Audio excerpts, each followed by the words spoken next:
Greetings to you, O happy warrior. Welcome, welcome, welcome, you loyal listener of the Rabbi Daniel Lapin Show, along with all the other happy warriors.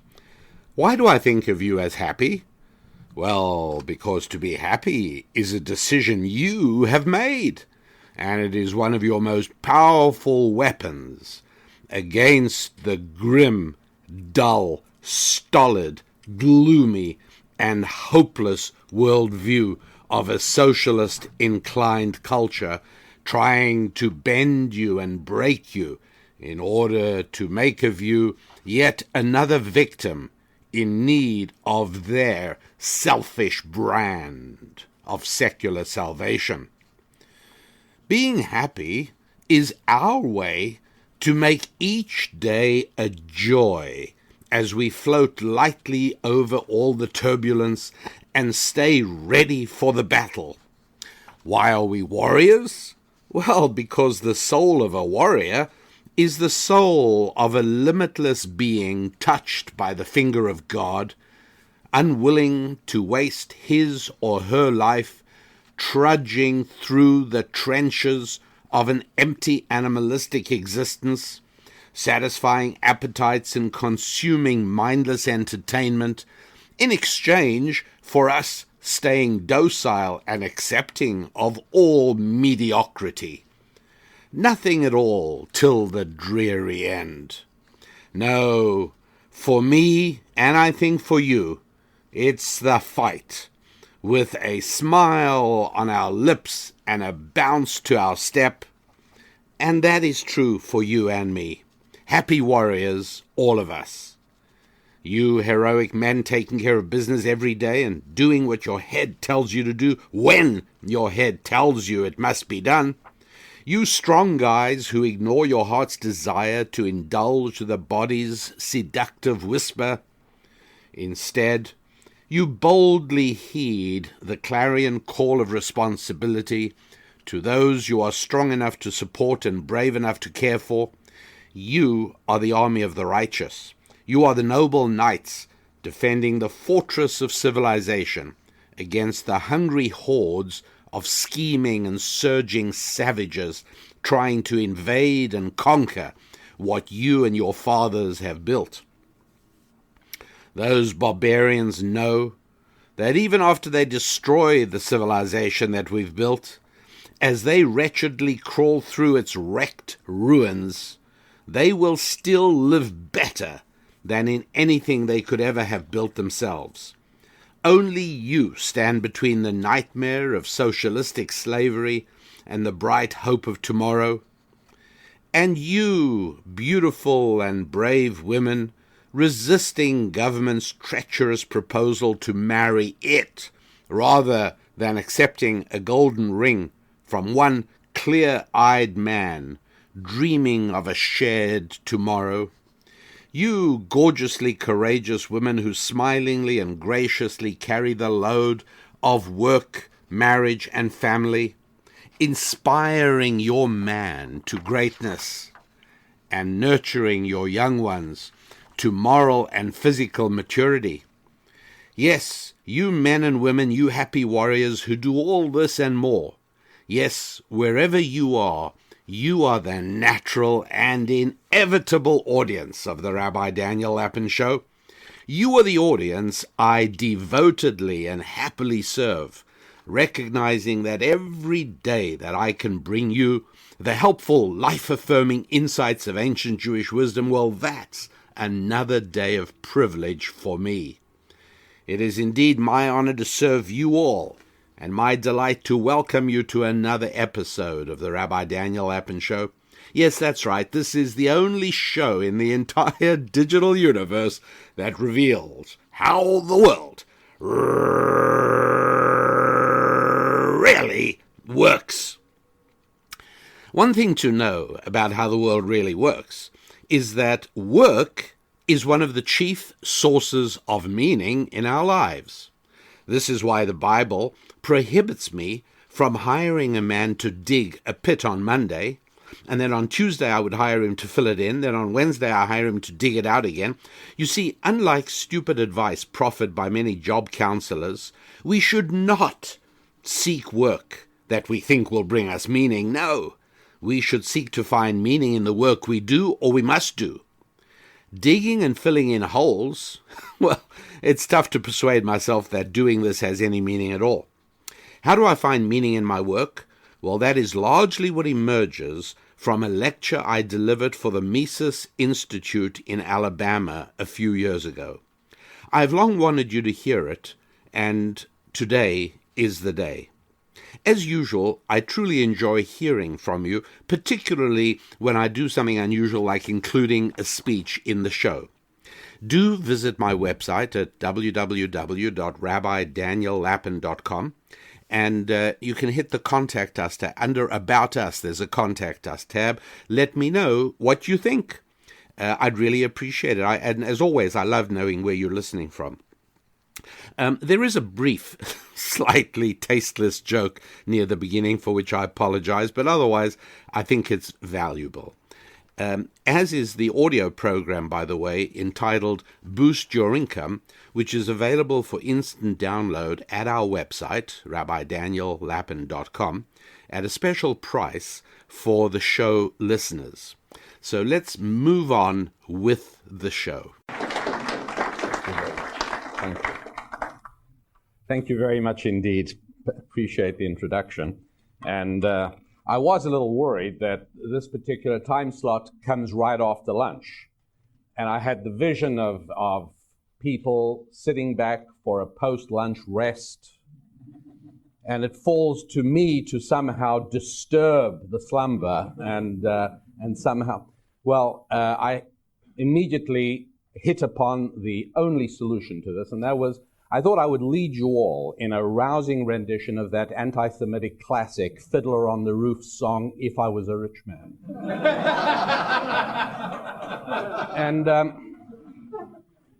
And anti-Semitic, of course, simply because there's no Jew on earth who would sing a song, If I Was a Rich Man. I don't know about you, but we sing When I Am a Rich Man. But apparently the enthusiasm everybody has for the work of the Institute will make that painful song completely unnecessary. Still, I thank you all very much indeed for this opportunity and for this honor. And if I can also thank those many of whom are, or some of whom at least I should say, are responsible for me being here, but more importantly, people from whom I've learned an enormous amount. And Lou Rockwell, of course, tops the list. I really appreciate the opportunity to be here. And also, all I've learned from you, Lou, over the years. Appreciate that. Walter Block, there he is. So much, learned so much from Walter, and he's done so much for me, so thank you very much indeed as well. Really appreciate that. Kurt Doolittle, is he here? Kurt make it? Kurt doesn't seem to be here, but he's somebody in that category. Sam Silver from Atlanta, who really was one of the first to expose me to the interface between religion and economics, drove me here from Atlanta this morning. And needless to say, obviously, the spirit of Murray Rothbard hovering palpably in the room, I think. I think Murray used to enjoy being a rabbi to a rabbi. And for my part, of course, I was very happy to sit at his feet and drink of the wisdom, which I did in good measure. So that was always a great pleasure and something that was very comfortable for me. One of the first things I did when Lou extended this invitation, and he didn't give me a lot of time to say yes or no. I mean, I was ready to say yes right away, which I did before I even knew what was entailed. But the first thing I did was I went to see, who are the people who've given this Lou Church Memorial Lecture in the past? And I've got to be honest, I was immediately overwhelmed by an extremely uncomfortable inferiority complex. The list was one after the other, prominent economists, people who have published, in some cases, dozens of books. And I thought I was going to have to come here with a paper bag over my head somehow and just do my thing. But, then I thought about it, and I thought, it's the Lou Church Memorial Lecture. Lou Church made money. He was a businessman. And so it doesn't matter how many books you've published, it matters how many books you've sold. That's the way I looked at it. And so we're, I may not have published that many books or audio CDs, but we are approaching 250,000 sold in the last few years, 3 or 4 years or so. And I'm hoping that with your good assistance, we'll push it over the top of that magic number in a short while. But that is, yes, I do believe passionately in the business system. I believe in making money. I do. And I believe in making money because my culture and religious background assures me that in a reasonably free market and in a world of honest transparency in interactions, a world where I don't believe I have to pull a fast one over somebody else in order to make a dollar, because I don't think my dollar represents his loss. In such a world, making money is a certificate of good performance. It's a mark of virtue. That's exactly what it is.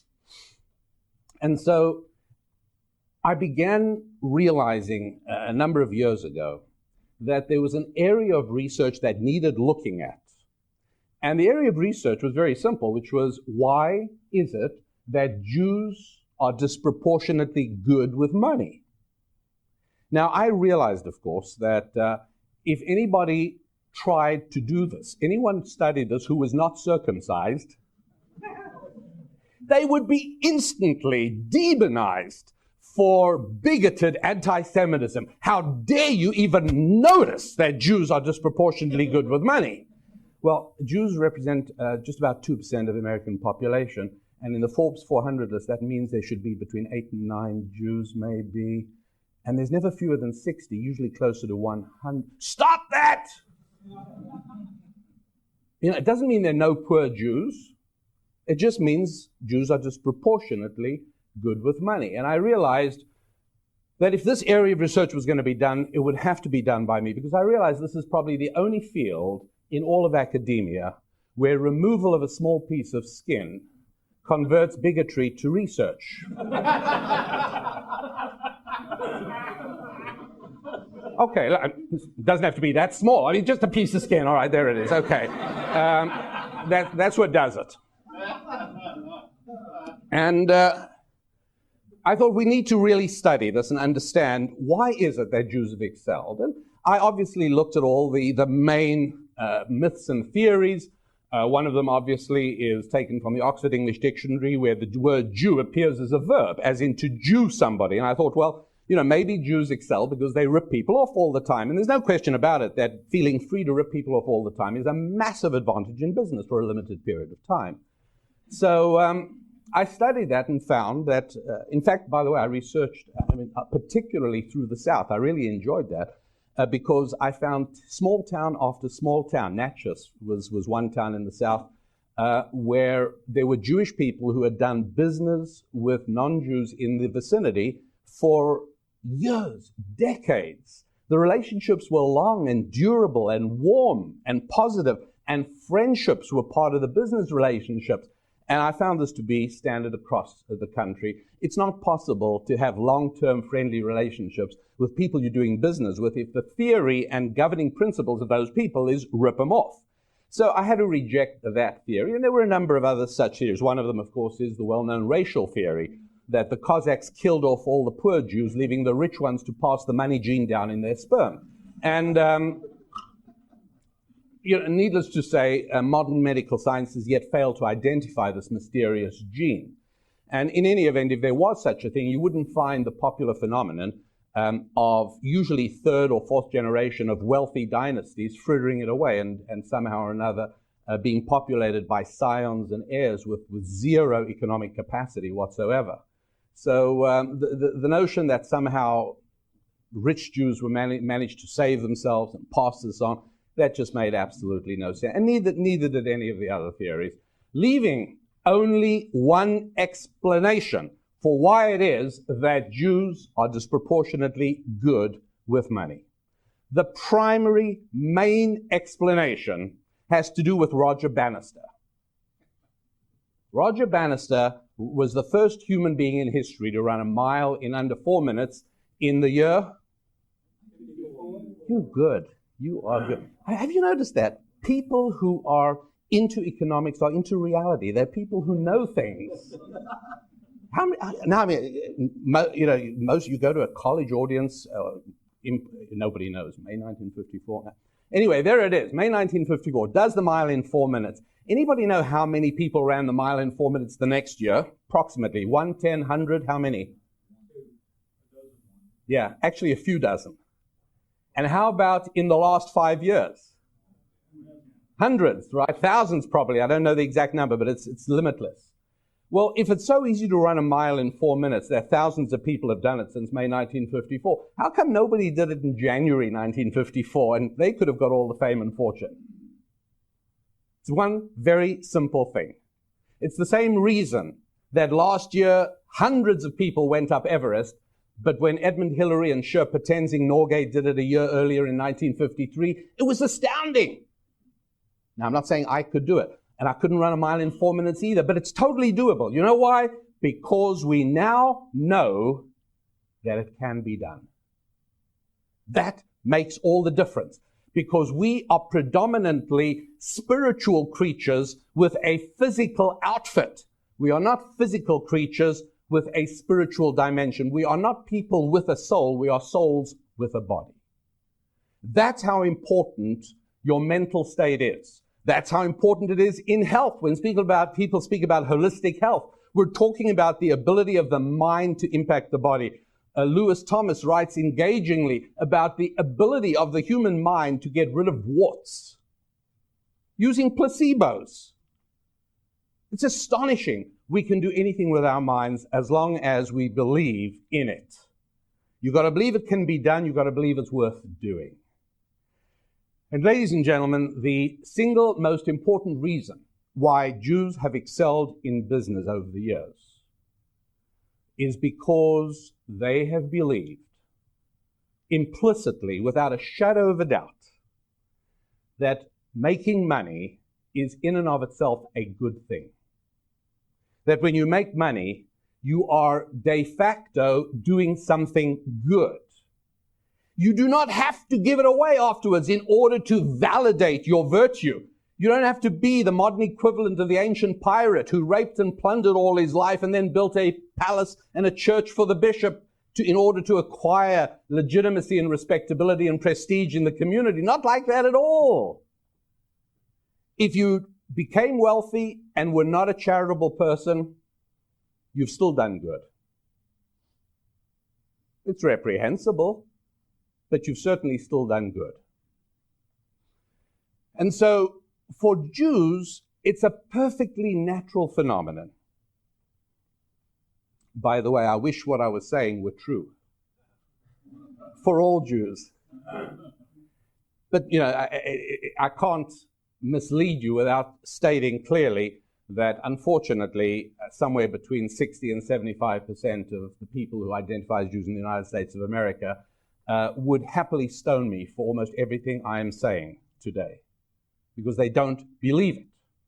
That's one of the reasons that you do not find quite the same level of Jewish entrepreneurship in the community that you used to find a few generations ago.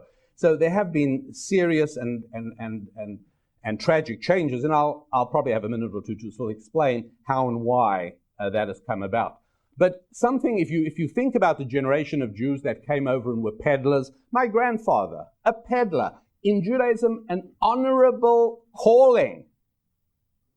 An honorable calling. Traveled from town to town. Welcomed wherever he went. Now, today, most people think, peddler, you're going to knock on somebody's door, you're bothering them, you're disturbing them. That's not what used to happen to Grandpa Lappin. They used to like it when he used to knock on the door. So I will give you through a Jewish lens what life was like for Grandpa Lappin, and I'll save all the disappointments, and I'm going to compress a long and grueling day into the next 60 seconds. But Grandpa Lappin would knock on the door of a house, and the lady would come to the door and he'd say, "Hi, do you have anything here you don't need?" And she'd say, "Well, we've got a sort of table. We've replaced our dining room table. We've got an old table downstairs. We're getting rid of that." He says, "Really? How are you getting rid of it?" She says, "The city's coming by to pick it up on Wednesday." He says, "Do they do it for free?" She says, "No, of course not. They're going to charge $5. He says, "I'll tell you what, you help me load it on my wagon or my truck here, and I'll give you $5. She says, "Well, that's a deal." They load it up on the wagon, and Grandpa Lappin trundles off with their table. At this point, if we did a quick financial statement on this family, they are better off by how much? $10. Okay. On most campuses, they say $5. And so this is fun. So Grandpa Lappin stops at the hardware store, spends $1 and some paint and a few nails, knocks on the next house.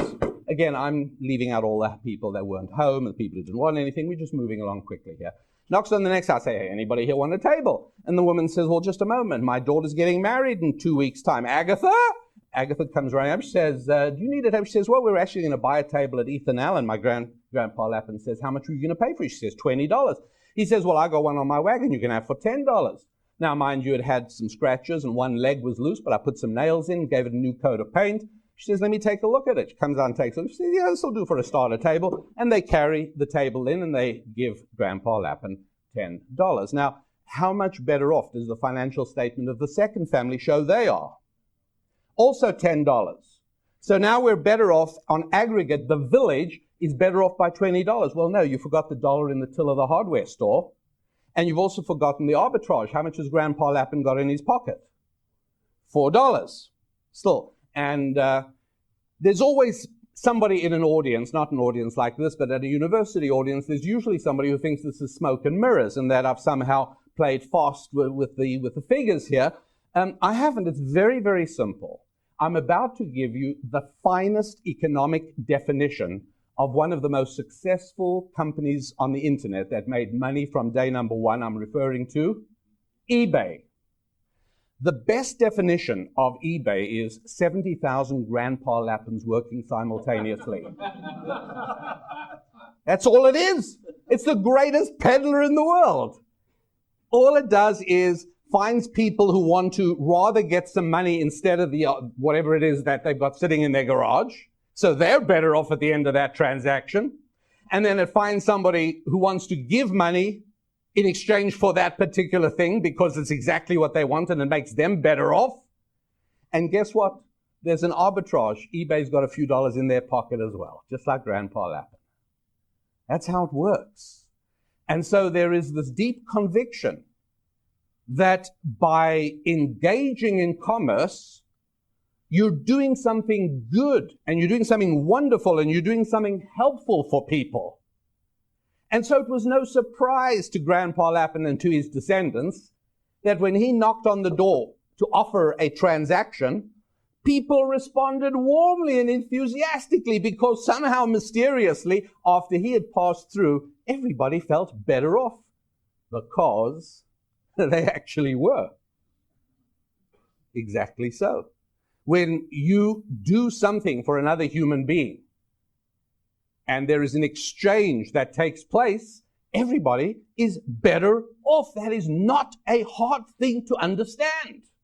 And this thing is rooted within the morality of the biblically based Judeo-Christian system. And that's why it is, both in the Lord's language, which is Hebrew, which was well known to most of the founders of our country, was well known to most of the colonial clergymen, one of whom Cotton Mather used to refer to Yale as our New England Beit Midrash. Beit Midrash is the Hebrew word for house of study.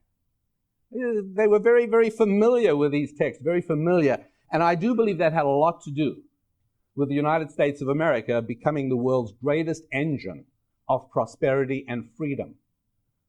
You don't really have to say prosperity and freedom for people in the know, because people in the know those two always go together. And so it's no wonder, because within Hebrew, and by the way, it's been retained in English, we use exactly the same word for how to treat a customer as how to worship God. This past weekend, you might have attended a worship service. And if you go to Seattle, or maybe you don't have to go as far as Seattle, but you go somewhere where there's a Nordstrom store and you buy a pair of shoes, you will find that as you want to try on a pair of shoes, without feeling that he's engaging in anything menial whatsoever, the salesman does this in front of you, right here. And he's down on his knees changing your shoe. That's called customer service. Because if you please one of God's children, then you're obviously pleasing God as well. Now, my wife and I have been blessed with 7 children, and so we've experienced something over the years that most of you probably your families are immune to. Our family's just been really rough on this, and that is bickering and squabbling between siblings when they're little. And one of the great delights of watching them get a little bit older is when that fades away and they start taking care of one another. And it's hard to measure the joy as a parent when you see your children relating to one another with closeness and compassion and consideration. It's wonderful.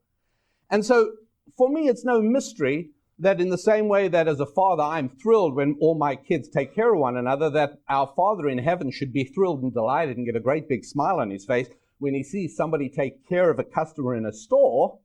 Well, yeah, that makes sense. And somebody might say, well, he's doing it for profit. Again, in the culture of the Torah, actions trump intent. Our belief is that only the good Lord himself knows what lies inside the hearts of men. How can I possibly attribute a motive to you when I barely know why I do things myself sometimes? And so the notion that I can discredit the virtue of your action because your motive might be selfish, well, you only have to ask yourself, would you rather have a next-door neighbor who deep in his heart really, really loves you, but he keys your car and kicks your kids and kills your cat, but he really, really loves you? Or would you like a next-door neighbor who deep in his heart's not really sure how he feels about Jews or Southerners or academics or whatever you are, but my goodness, for the last 15 years, what a great neighbor you got. What would you rather have? Actions trump intentions. And so if somebody is taking care of you in the store, and yes, he's hoping to get a tip, he's hoping to make a profit or whatever it is, what's that got to do with anything? The action is taking care of another one of God's children. And so we've got to understand that what's going on is a recognition that the process of economic interaction is deeply linked to the process of relationships between human beings. And our understanding there is that we live in a world that somehow or another appears to have been created somehow for the purpose of bonding and connection. The good Lord creates a world with about 110 elements. Well, a little more than that as of last weekend. They keep cropping up. But basically, 110 elements. And you look around you today, and I would bet that there is probably not a single element that has played a useful part in your life today or yesterday. Anything that's played a useful part in your life has always been a mixture of elements, a bonding of elements. The very air you breathe is oxygen and nitrogen. The water we drink is hydrogen and oxygen. Iron is an element, but it's not good for much more than making cast iron lawn ornaments. If you want to build a machine, you need steel. Steel is a big, complicated compound. It's a mixture of everything. And so we go all the way to something as simple as salt. Salt was something that played a role in the sacrifices in the temple. That is why, by the way, that in the Western tradition, this is not true in Africa, it's not true in Asia, but in the Western tradition, We put salt on the table, and this is how it's been since the very beginning of Western thought. Salt on the table, why? Our bodies need all kinds of minerals, but nobody says, excuse me, could you pass the iron filings, please? Your body needs iron. Your body needs potassium. Can anybody see the potassium flakes, please? Could you pass them down to this end of the table? No, because all the minerals you need, you get from the food you eat. And that's true for salt as well. Any doctor will tell you, you don't need to add salt. So why do they put salt on the table? Because there was always this understanding that the table was a miniature altar. It was a place where people got together, not just to feed their bodies, but to also partake of a soul-expanding experience. And if it's going to represent the old altar in the temple, then it needs salt as well, and that's what they did. But why did salt play a role in it? What's the point of salt? Well, salt is a perfect example of God's blueprint of connectivity, where you can take two toxic substances like sodium and chlorine, each on its own, a real problem. I mean, you might say, why don't we just put shakers on the table labeled sodium, chlorine? And then you could say, when your chicken soup comes, you could say, pass the chlorine, I'm on a low sodium diet. The trouble is it would kill you, because chlorine is as toxic as sodium is. But mysteriously, with the alchemy of relationships and the alchemy of bonding, even toxic things become tasty and benevolent. So it is possible to take a toxic thing like a single male, bond him to a single female, and all of a sudden you've created something benevolent, which is why it is that God, during the beginning of Genesis, appears to be a very good-natured deity. I mean, everything's good. Whatever he makes is good. And the very first time he turns grumpy is when he says, not good for what? Not good for man to be alone. Because we're in a world where things depend on bonding and things depend on connectivity. Does God want us to have great sex? Well, I cannot pretend to really know the inner workings of God's mind when it comes to these matters. I really don't know. But it doesn't surprise me, as somebody who believes in a kind and loving God, it doesn't surprise me one little bit that since God does want a man and a woman to be married to one another and to be dedicated to one another and to their children, that he should provide as a blessing or as a benefit to those who fulfill his wishes in that area, that he should provide them with a blessing of great sensual pleasure. It doesn't shock me. This doesn't surprise me in any way at all. Does God want us to be rich? I have the same answer. To tell you the truth, I can't say with any certainty on that subject. However, I do know that God does want us to be obsessively preoccupied with the needs and desires of other people. Whether they're your clients or your customers, whether they're your vendors or your employees, be obsessively preoccupied with the needs of other people. And it shouldn't surprise anybody who believes in a loving deity that the result of that is the great blessing of prosperity and wealth. Surely, the ultimate way to achieve prosperity, become obsessively preoccupied with the needs of other people. Do not insist on making buggy whips while Henry Ford is building a car down the road. Because now you're not focused on what other people need or want, you're focused on what you want to do.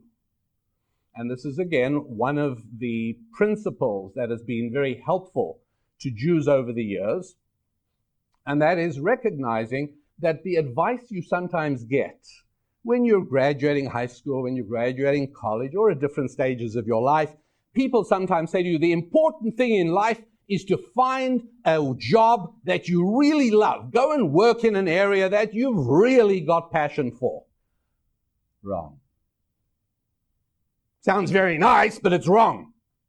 It's wrong because it's selfish. What it's saying is, I want to make a living doing what I like doing. You're missing the point. This isn't about the money. It's about your relationship with other people. You've got to find what other people need and want, and then learn how to get passionate about supplying it. The passion follows what needs doing. You don't need to do what you're already passionate about. For those few lucky people who are able to synthesize from day one, that's a blessing. That's wonderful. For most of the rest of us, prosperity is the result of building relationships first. And that, of course, is the answer to one of the big questions, which is Abraham was a pretty cool guy. I mean, to this day, we speak of, the monotheistic religions that flows from Abraham. It's very nice. And but how come the children of Israel's just another name for Jacob, Abraham's grandson, but how come the Jewish people or the Israelites, how come they didn't start with Abraham? We could have been the children of Abraham, or we could have been the Abramites. Just a neat name. What's wrong with that? What do we have to be the Israelites for? Well, because God wasn't ready to start a people with Abraham. There was a little bit of a problem there. One of the problems was that Abraham was not able to convey the sense of dedication and obsession with what your brother or sister need to his own children. Isaac and Ishmael had slight misunderstandings along the way. Well, Abraham had, at least one great son, Isaac. Why don't we have the Jewish people starting off with Isaac? No, it didn't work either, because Isaac also had two sons, Jacob and Esau. Slight disagreement there over a transaction, by the way. One of them thought a contract meant a contract, the other didn't. Jacob purchased the birthright solemnly by means of a contract for the payment of some food. And later on, Esau said, I didn't know you meant it for real. Well, pal, that's what a contract means. That's why the Old Testament is filled with contractual relationships, because contracts are wonderful things. They make relationships between people thrive and flower. They're good things.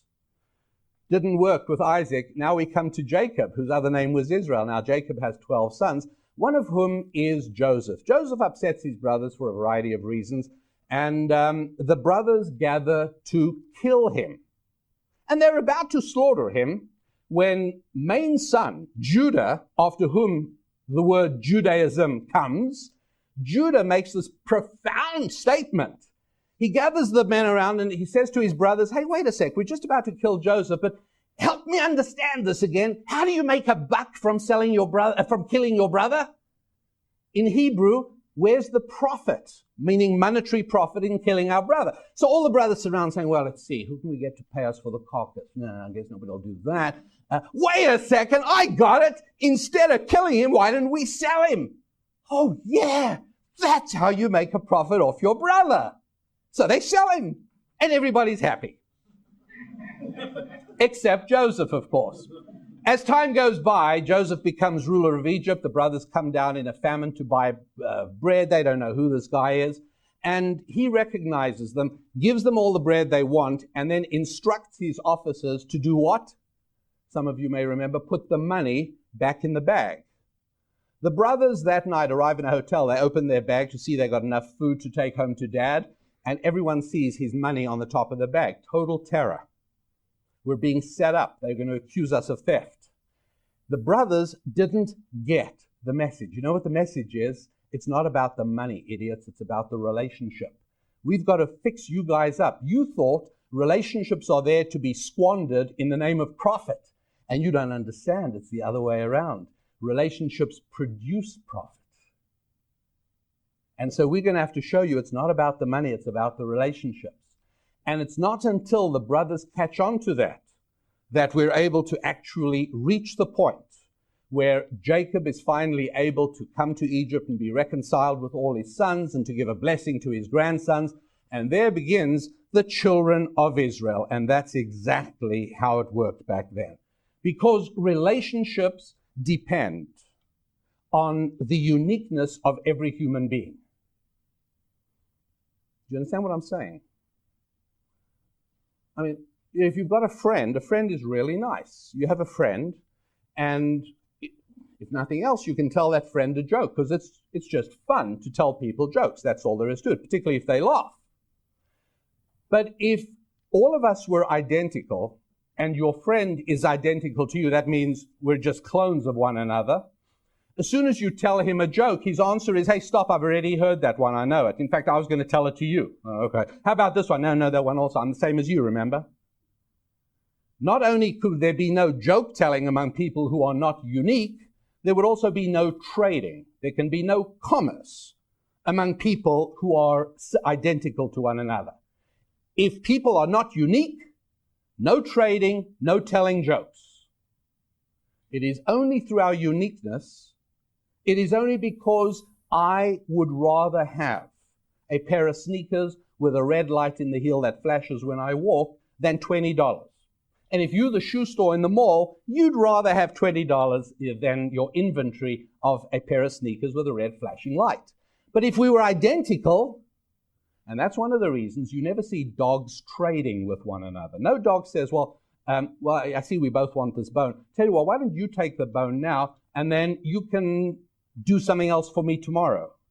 No, because we're dogs. We both want the bone now. It's all we see. The world is just one big bone taking up our total eyeballs. That's all there is. It is precisely the uniqueness that makes it possible. The uniqueness is what? Well, that's what being created in God's image actually means. It means each and every one of us is as unique. Monotheism. We recognize God as this unique being. And so similarly, if we're created in the image of God, then each and every one of us is unique. And there's one other similarity. We are also able to create things just like God. We're able to create. We are not, I always resent it when we're called consumers in the textbooks. I'm not a consumer. And if we were all consumers, there wouldn't be roads, sewerage systems, and museums. Those things only exist because we create more than we consume. So we are net creators, not consumers. This is not a validation of confiscatory rates of taxation. And so we find invariably, in societies that are capable of building and creating wealth, those societies also are committed to the idea of the uniqueness of the human being. By the way, another way of saying the uniqueness of the human being is freedom. The freedom to each and everybody to be unique, to be your own person, with your own desires and drives and goals. Conversely, those societies that are incapable of creating wealth, the socialist model, invariably insist that all human beings are the same. Have you ever seen what government housing looks like? Whether it's in Moscow or Chicago makes absolutely no difference. You will all stay in exactly the same type house, and don't you dare think of painting your front door purple. You'll have the government on you. Have you noticed that folks who subscribe to the worldview of zero wealth creation, but just moving wealth around, they like public transport. They hate the motor car. And they are furiously and ferociously and stubbornly insisting on getting every American into a bus or a light rail system, regardless of the fact that in virtually every major city in America, you can take a look at light rail systems going by empty with not a soul inside. It doesn't matter. You will learn, because we will make the alternative impossible. You are all identical to one another. Which brings us to the point that there really are only two models for human organization. I'm not counting tribalism. It is true that tribalism is a way you can live. It's not exactly a way of organizing, because nobody organizes tribal societies. They just are extended families. And so 3,500 rulers and bureaucrats and political power brokers in Saudi Arabia are all cousins of one another. The tribal system, by and large, has not yet figured out how to build a bicycle. And so I discount the tribal system as a really great way of organizing human beings. But that leaves two ways of organizing human beings that really do work. One of them is the Abrahamic model. And that is the model subscribed to by the founding fathers of the United States of America. The idea that there are two aspects of life, the unchangeable and the must change. There is the system of immutable values within which framework it is possible to generate the kinds of behaviors and characteristics that create wealth. And then there's another set of life, there's another aspect of life in which things must change all the time. Think of it as the spiritual and the material. Schumpeter's creative destruction, the idea that yesterday's economic model, if it doesn't get destroyed today, it'll get destroyed tomorrow. It is going to go. It's painful for everyone when it happens, but it gives birth to a completely new beginning. It is the caterpillar going into the cocoon and the butterfly coming out. That particular understanding that our fundamental values underpin and provide a matrix of security for an economic system that depends on the principle that everything must change constantly. And the faster you change and the faster you adapt, the more you will be blessed with reward, monetary reward, prosperity and wealth. That's the idea, but it only works within a framework of the unchangeable. And then you've got the other version. You've got the socialist version. That's the other way of organizing human society. And that model has an enormous advantage because it seems to imply a moral system wrapped up within the economic system. And so the evil is camouflaged and obscured by the terminology of for the people and caring about people and compassion, and it's for the poor and so on and so forth. And here you've got these two models presented very clearly in the 11th chapter of Genesis. It's the story of the Tower of Babel. And there again, there are several very important points that are just a part of a traditional biblical understanding of human life and the organizing of human life. And the story and the point in a nutshell is very simple. Imagine, if you would, that we pause and we carry on with the program, and then later on this evening, I get as many of you as I can to cluster around, and I say, hey, everybody, I saw there's a Home Depot store not that far from here. Come on, tonight when the program's done, let's go to the Home Depot store and buy a whole bunch of 2x4s. Come on. You all look at each other. The sun getting to the sky? What's with him? But how about if instead of that I said, hey, everybody, we've got an evening clear before the program reconvenes in the morning. Why don't we build an extra room for the Institute? They're out of space. Let's build them another room. Let's work through the night and just make this happen. The sun's going to come up. There's going to be another room. You're all going to look at me and say, interesting. How do we do it? I say, no problem. We're going to go down to Home Depot, buy a whole lot of lumber, and then we'll work through the night, and somebody will go and get beer that we can keep ourselves refreshed. And this is going to be a load of fun. And there's a possibility I actually might get a few of you to join me doing that. But only if I tell you what the goal is before I tell you how you do it. If I tell you about the doing, let's go get lumber, I haven't fired your spirit. I haven't excited your imagination. There's nothing there. With that as background, you'll probably be astonished to hear that in those mysterious 9 verses in chapter 11 of Genesis, and again, you've got to realize, this is a book that lies at the heart of Western civilization. In the middle of the 15th century, when Johann Gutenberg invented the printing press, he didn't run off as his first venture the Dusseldorf telephone directory. It was the Bible. This was the center of Western civilization. The words were studied and pored over for meaning, and people understood this wasn't just a narrative about long-forgotten people. This was a blueprint to existence. It was a comprehensive theory on the totality of all reality. And so they really looked at this section and they said, oh, wait a sec, this is very striking, this is very amazing. Do you know what it actually says in chapter 11? It says that the people gathered together and said, hey, everybody, let's make bricks. Wow, let's make bricks. And everybody said, yeah, let's go make bricks. And then afterwards they say, now what do we do with the bricks? Oh, well, we'll build a big city with a tower that goes all the way up to the sky that Bruegel can make a painting of this and everything is fine. So, well, why didn't you tell us what you wanted to do first? I did. You missed the point. The essence here is the bricks, not the tower. You see, there are 2 building materials available out there. One is stones and the other is bricks. And there's two fundamental differences between stones and bricks. Stones are made by God, and each and every one of them is unique. Bricks are made by people, and they're all absolutely identical to one another. That's the whole point of bricks. And that was what the Tower of Babel was all about. It was a model of let's make bricks out of everybody. You're all going to be treated as if you're identical to one another, and this is going to be a creation of man. And what will come out of it? Yeah, will be the tower and so on and so forth. And it's not going to last very long, but that doesn't matter, because the important thing is to turn all human beings into bricks, not stones. That is very central to this understanding. The tower was led by a man called Nimrod.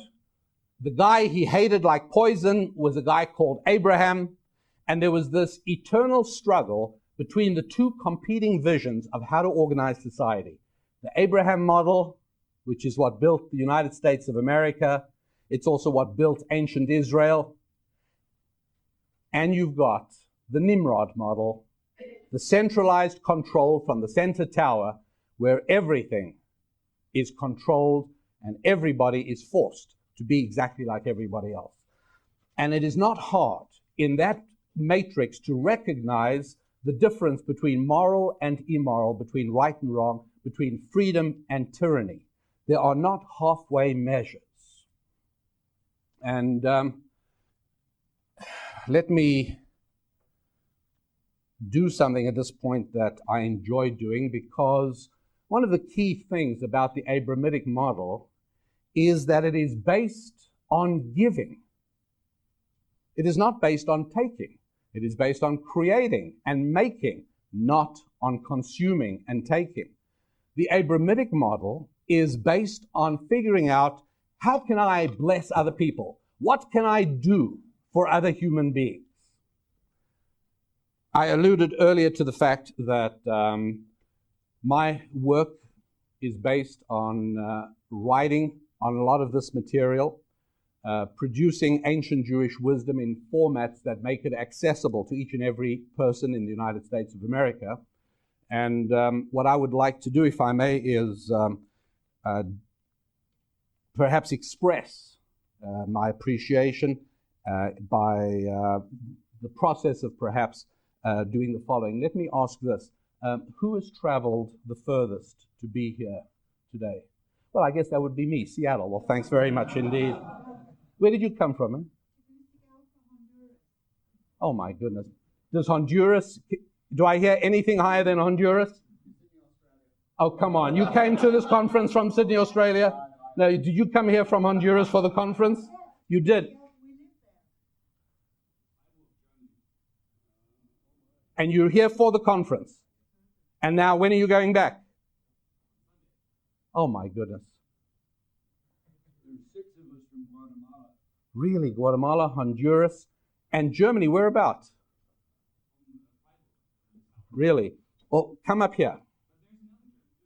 Really? Well, that's very generous. Then you come up here anyways. Come up here, because I would like to give you this.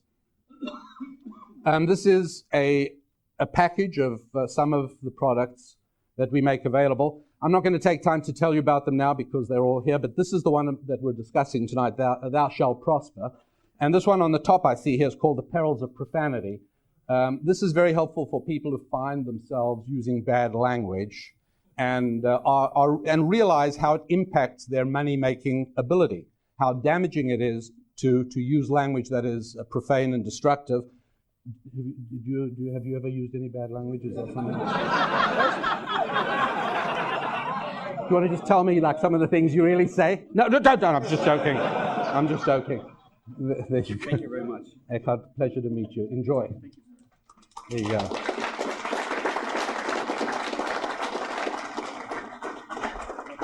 And so, what we see are two fundamental models, an Abraham model and a Nimrod model.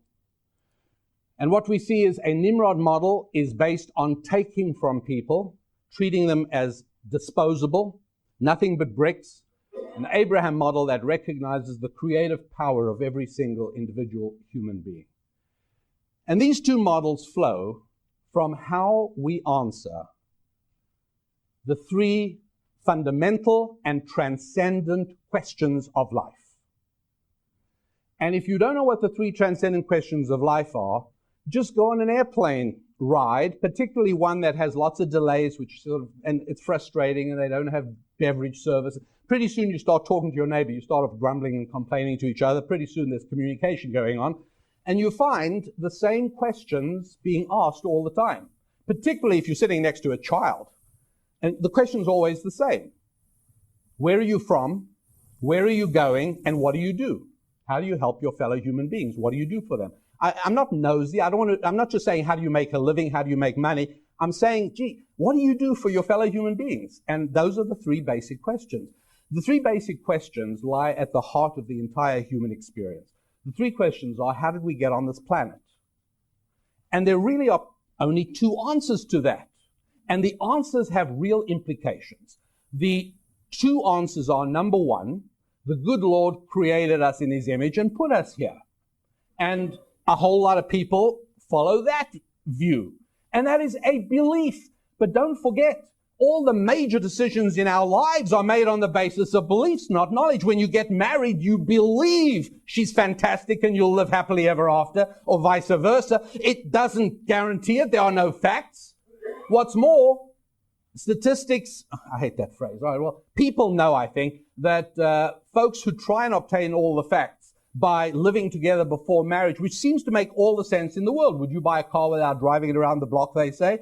But paradoxically, the marriage statistics for folks who actually try and get all the facts are not good, because there's certain major actions in life we do on the basis of belief, and it works better that way. You invest on belief. You due diligence, you find out everything you can. But if you actually had all the facts, there wouldn't be any profit left. That's how the market works. It's belief. And so people either believe that humans are on this planet because the good Lord created us in his image, with each and every one of us with a capacity to create and with a capacity to be unique, and he put us here. The only other way I'm aware of answering that question is that by a lengthy process of unaided materialistic evolution, primitive protoplasm turned into Bach and Beethoven. Oh, don't laugh. It's really rude to laugh at people's religions. So, do you know the third way? The only third way I know is little green men in spaceships came and put us here, but that only postpones the question, doesn't it? Where did they come from? So that doesn't really help. And so it is with the question of where we're going to end up and the question of what we're doing over here. But this fundamental question of, are we here by a process that renders us nothing but sophisticated animals, or are we here as unique beings touched by the finger of God? It's very, very important. Because if we are here only as a process of unaided materialistic evolution, then I'm nothing but a primate. I have less hair than many other primates. You didn't have to laugh at that one. I don't have as good eyesight. I can't run as quickly, but I'm basically an animal. I happen to have a brain that other animals don't have the same, but that's all I am. If that's the case, then it is only right and appropriate that I should be taken care of by a zookeeper or a farmer in the Great Beltway. That makes all the sense in the world. Because if I am an animal, and that makes me the same as all my other animals, and that is, a farmer or a zookeeper does exactly what he has to do. If he gives all the cows the same amount of food, comes back a few hours later and finds that one cow has accumulated most of it and all the other cows have nothing left, he'll do what any smart farmer does. He'll redistribute the food. It's the moral right thing to do.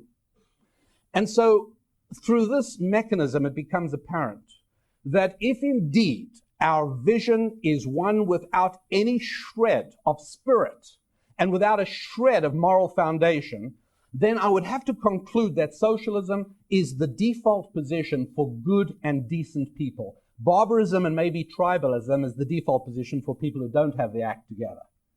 But if you strip away the foundations of faith and the belief system by means of which the human being is something unique and wondrous and special, then you also have stripped away the foundations of a system that says freedom is more important than equality. because for animals, equality is more important than freedom. The two don't go together. And for human beings, freedom trumps equality. That's really what it's all about. And so we ask the question of what's right about the free market economic system. The answer is almost everything. In and of itself, you mustn't make the mistake of thinking that it is a moral system as well. It's an economic system, but it's an economic system that is held up and propped and maintained by the existence of a spiritually based moral system as well. And that is an unbreakable combination. It's one that has endured, and it is one that has created for us all here the greatest model of prosperity and freedom that the world has ever seen in all of our time. Ladies and gentlemen, I thank you all so much for being part of the Mises Institute. I thank you all for being here, and I particularly thank you for the kind reception you've given me this afternoon. I hope that the rest of the program is uplifting and exciting and thrilling and inspiring and helps us all spread the message of freedom across the United States in perhaps its greatest hour of need for that in our lifetimes. Thank you.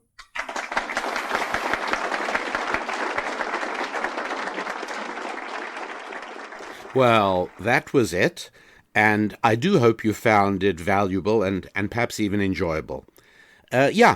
Economic activity, that is to say, the process and activity of making money, is essentially a spiritual, not a materialistic activity. And understanding that makes it far easier to make your work meaningful. It also helps us understand why secular socialism has always failed to have a thriving economy. The two are opposites. They don't go together. And it is an absolutely inevitable law of nature that when secular socialist politicians gain power, the economy goes down. Ordinary people find it harder to make money. There is a depressed atmosphere in the marketplace. That is part of what secular socialism is all about, and that is part of what I try to explain in this particular show. So I'm hoping that looking ahead, you are going to be having a blessed week of good times with your finances. Yes, with your faith, because the two actually go together. With your family, yeah, that's part of it also. And with your friends. Well, obviously, yes.